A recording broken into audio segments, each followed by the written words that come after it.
In a world obsessed with luck, it's easy to believe that some people are simply born under a fortunate star. They seem to meet the right people at the right time. Opportunities appear in front of them effortlessly. Success follows them wherever they go.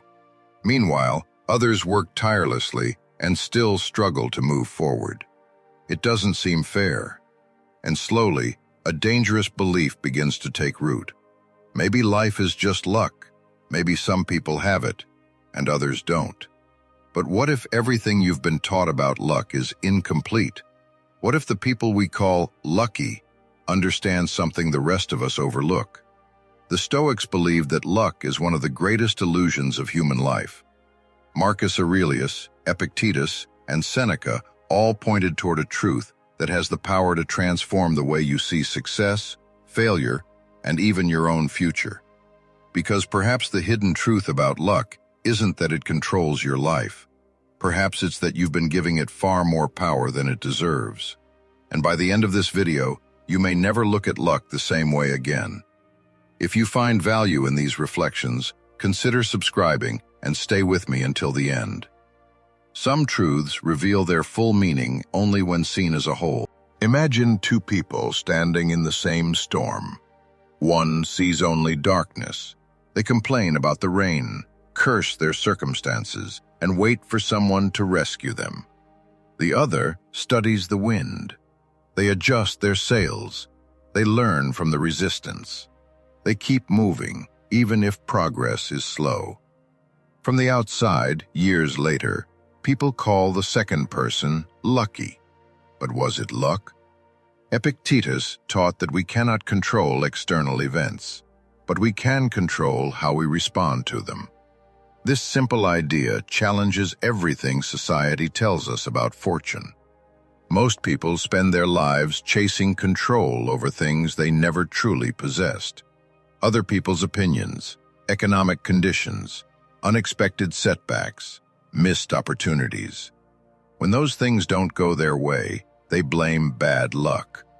But according to Epictetus, the quality of your life depends far less on what happens to you and far more on what you choose to do with what happens.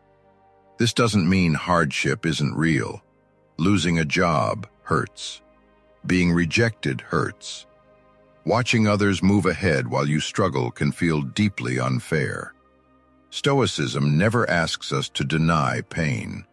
Instead, it asks a more powerful question. What remains within your control? Perhaps you cannot choose the hand life deals you, but you can choose whether you become bitter or wiser. You can choose discipline over excuses. You can choose persistence over surrender. Consider the story of two students who fail the same important exam. The first immediately concludes, "I'm just unlucky. Things never work out for me." He gives up. The second asks, "What can this teach me? How can I improve?" Months later, one remains stuck while the other succeeds. To the outside world, the second student appears fortunate.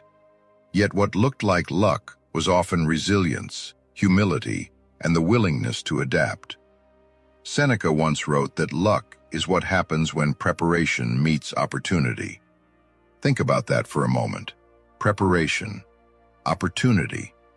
Most people only notice the opportunity. They don't see the years of quiet preparation behind it. The early mornings, the repeated failures, the habits built when no one was watching, the countless moments when a person chose growth instead of comfort. When opportunity finally arrives, people call it luck, but they rarely witness the invisible work that made that opportunity useful. This realization can be both unsettling and liberating, because it means luck is not entirely random. It means your daily choices matter more than you think. The books you read, the skills you practice, the conversations you engage in, the discipline you maintain when motivation fades. These small actions shape the person you'll become when opportunity eventually knocks at your door. Marcus Aurelius reminded himself that the obstacle itself becomes the way forward. What if the setbacks you're resenting today are preparing you for responsibilities you aren't yet ready to carry? What if your delays are developing patience? What if your failures are teaching wisdom? What if what you call bad luck is shaping the very strength your future requires? The hidden truth about luck is uncomfortable because it shifts responsibility back into our hands. It asks us to stop waiting for perfect conditions, to stop comparing our timeline to everyone else's, to stop believing that fortune alone determines who we become. Instead, it invites us to focus on the one thing no circumstance can fully take away: our character. And perhaps that is where real fortune begins. Marcus Aurelius spent much of his life surrounded by uncertainty. He ruled during wars, political betrayals, economic struggles, and devastating plagues. From the outside, many would assume that the Emperor of Rome was one of the luckiest men alive. He had power, status, wealth, influence. Yet, if you read his reflections carefully, you'll discover something surprising. Marcus Aurelius never relied on luck to create peace within himself. Instead, he trained himself to see reality differently. And perhaps this is another hidden truth about luck that few people ever talk about. The people we call lucky often notice opportunities that others overlook. Imagine walking through a forest. One person sees only obstacles: fallen branches, uneven ground, thick shadows that make the path difficult. Another person notices something else entirely: shelter beneath the trees, a stream nearby, a path hidden between the rocks. The same forest, two completely different experiences. Marcus Aurelius believed that our minds shape the meaning we assign to events. He famously reminded himself that if you are distressed by anything external, it is not the thing itself that troubles you, but your judgment about it. Think about how often we label events too quickly. A missed opportunity becomes proof that life is unfair. A rejection becomes evidence that we're not good enough. A setback becomes a permanent identity. I'm unlucky. This always happens to me. Nothing ever works out. But what if the story isn't finished yet? What if the event you're calling bad luck today becomes the turning point that changes everything tomorrow? Many successful people can trace their greatest blessings back to moments they once considered disasters. The job they didn't get led them toward a career they truly loved. The relationship that ended taught them self-respect. The failure that embarrassed them forced them to grow. At the time, none of it felt fortunate. Yet with perspective, they realized those experiences had shaped them into stronger, wiser versions of themselves. Marcus Aurelius encouraged himself to meet every circumstance with a single question: how can this be used well? Notice the difference. He didn't ask, "Why is this happening to me?" He asked, "What can I do with this?" This shift in perspective changes everything. Because people trapped in a victim mindset wait for luck to save them. They wait for conditions to improve, for someone to notice them, for life to become easier. But Stoicism teaches that peace begins the moment you stop resisting reality and start working with it. Consider two employees who are unexpectedly laid off. One spends months consumed by anger, blaming the economy, blaming fate, blaming everyone around them. The other allows themselves to grieve, but eventually asks, what doors does this situation open? Maybe they learn new skills, start a business, pursue a dream they had postponed for years. Years later, people say, they were lucky. But what looked like luck was often perspective followed by action. Another quality that creates the appearance of luck is gratitude. And this may sound strange at first. How can gratitude make someone luckier? Seneca believed that those who appreciate what they already have suffer less from the endless hunger for more. Gratitude trains your mind to notice abundance instead of absence. Most people spend their lives focusing on what is missing, the promotion they haven't received, the money they don't have, the recognition they deserve, the opportunities others seem to enjoy. And because their attention remains fixed on scarcity, they overlook the resources already available to them. Their health, their experience, their relationships, their ability to learn, their capacity to begin again. Grateful people don't necessarily have easier lives, but they often make better use of what life places in their hands. And because they make better use of it, they create better outcomes. To observers, it appears as though fortune constantly favors them. Yet behind that appearance lies a quiet habit, the habit of noticing possibility where others notice lack, the habit of appreciating today's blessings while preparing for tomorrow's opportunities. Marcus Aurelius understood that life is temporary. None of us know how much time we have, and perhaps that's why waiting endlessly for luck is one of the greatest tragedies. Because while you're waiting for ideal circumstances, life is already happening. The conversation you postpone, the dream you delay, the skill you never develop, the chance you never take. Not because you lacked potential, but because you believed luck had to arrive first. The hidden truth is this: sometimes luck isn't something you find. Sometimes it's something you create through perspective, gratitude, and courageous action. And once you understand that, you stop asking whether life has been fair to you. You begin asking a far more powerful question. What can I do with the life I have right now? Because perhaps the opportunities you've been searching for have been standing quietly beside you all along, waiting for you to finally notice them. Seneca once observed something that most people spend their entire lives failing to understand. The more desperately we chase luck, the more powerless we become. Think about it.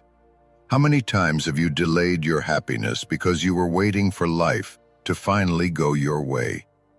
You tell yourself, I'll be at peace when I earn more money. I'll be happy when I meet the right person. I'll start living once I catch my big break.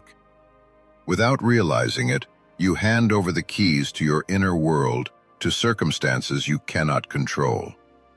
Your joy becomes dependent on fortune. Your confidence becomes dependent on outcomes. Your peace becomes dependent on whether life decides to cooperate. And that is a dangerous way to live. Because fortune is unpredictable. It rises, it falls, it gives, and sometimes it takes away. Seneca warned against building your identity on things that can disappear overnight. Wealth can vanish, status can fade, people's opinions can change. Even good health is never permanently guaranteed. If your sense of self depends entirely on these external things, then fear becomes your constant companion. You begin living anxiously, protecting what you have, desperately chasing what you lack, never truly resting. But Stoicism offers another path, a quieter path, a stronger path. It teaches that the greatest form of security comes from developing something fortune cannot touch: your character. Marcus Aurelius reminded himself that the soul becomes dyed with the color of its thoughts. In other words, what you repeatedly think, practice, and choose eventually shapes who you become. If you constantly think like a victim, you begin to see life through the lens of helplessness. If you constantly practice courage, patience, and discipline, those qualities slowly become part of your nature. This is why the Stoics focused so intensely on virtue, not because they believed virtue guaranteed success, but because virtue guaranteed something even more valuable, that no matter what happened externally, you would still remain yourself. Imagine two people losing everything they own. One completely collapses because their identity was built upon possessions and status. The other grieves, but remains steady. They still possess wisdom, integrity, self-control, compassion, courage, the things that truly matter. Which of these two people is actually fortunate? The Stoics would argue that true luck has very little to do with circumstances. True fortune is becoming the kind of person who can face any circumstance without losing themselves. Epictetus understood this deeply. Born into slavery, he experienced hardship that most of us can barely imagine. Yet he taught generations of people about freedom. Not political freedom, not financial freedom, but inner freedom. The freedom to choose your response, the freedom to govern your mind, the freedom to remain calm in chaos. That kind of freedom cannot be given by luck, and it cannot be taken away by bad fortune. Perhaps this is the hidden truth no one shares. The people we admire most aren't those who never suffered. They aren't those who won every battle. They aren't those whom life treated perfectly. The people we admire are often those who endured hardship without becoming bitter, who faced rejection without losing hope, who experienced failure without abandoning their values, who remained kind in a world that encouraged cruelty, who continued moving forward when giving up would have been easier. And because of their resilience, the world calls them lucky. But maybe luck was never the real story. Maybe the real story was character. The countless unseen decisions they made every single day. The moments they chose discipline over excuses, gratitude over resentment, action over fear, growth over comfort. No one applauds those choices in the moment. There are no headlines for waking up early to improve yourself. No trophies for choosing patience during difficult conversations. No audience cheering when you decide to try again after failing. Yet these quiet decisions shape your destiny far more than random chance ever could.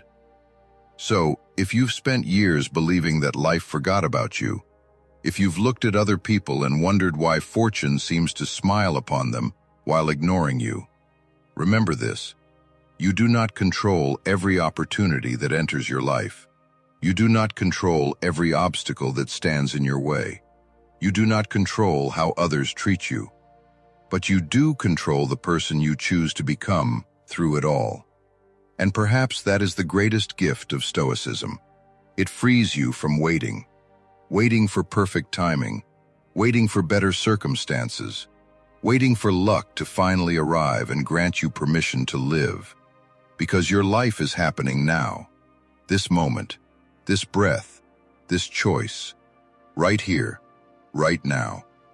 So prepare diligently, act courageously, be grateful for what you have, learn from what you lose, and trust that even when fortune turns against you, your character can remain unshaken. Because in the end, the luckiest people are not those who receive the most from life. They are those who have learned how to make the most of whatever life gives them. Thank you for being part of this journey. If this reflection resonated with you, take a moment to explore one of the videos appearing on your screen. Until next time, stay strong, stay grounded, and continue your path toward wisdom.